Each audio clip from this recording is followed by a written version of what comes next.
Two British men encountered a sarcastic alien at the United States when they went for vacation. Clive was a writer who believed and writes about aliens. In United States, they meets their role model, a writer named Adam Shadowchild. Shadowchild was one of America's elite writers who wrote both fiction and non-fiction novels. They got an autograph from him and headed to Mississippi, where they encountered an alien called Paul on the road. They stopped to take pictures. While taking pictures, they saw a car driving towards them uncontrollably with high speed. They thought the car was coming after them, so they entered their RV to speed off, but the car came crashing just at their front.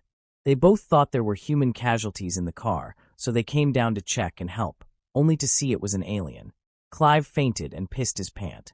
Lucas was frozen and speechless. He didn't know what to do or say, setting his eyes on the alien. The alien introduced himself to Lucas as Paul. Paul convinced Lucas to give him a ride to where his spaceship crashed. They both dragged Clive inside the RV and drove off. Clive woke up in the RV and met Lucas talking with Paul. He was nervous, so he attacked the alien, Paul. Lucas calmed him down and told him Paul was harmless. Paul told them that government officials were after him. He told them that he had been with the government for many years, ever since his spaceship crashed. He also said he have helped the American government a lot with many advices. He said he have been in a secret chamber for many years. The government saw that have exhausted his knowledge on them, so they now wants to harvest his organs for science experiment. Paul had to escape from the secret chamber where he stayed.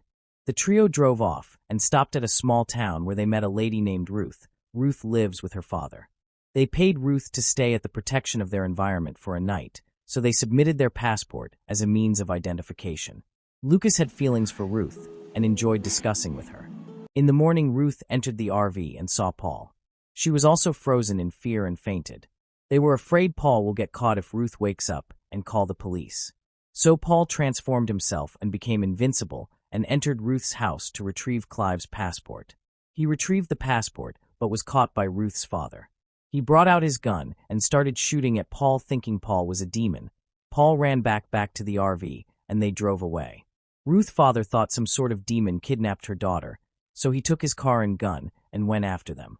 Ruth woke up and wanted to go back. They were arguing, so Paul touched her head, revealing a lot of knowledge to her. She became weak and collapsed on the impact of the knowledge. They all settled quietly, and Paul healed her eyes. She was baffled and was very happy. They were all happy and promised to make sure Paul gets back to his planet. Ruth went to a bar to call her father. When the phone rang, the police picked the call. They used the call to track down their location. Ruth hanged up immediately, knowing it was not her father talking with her. She was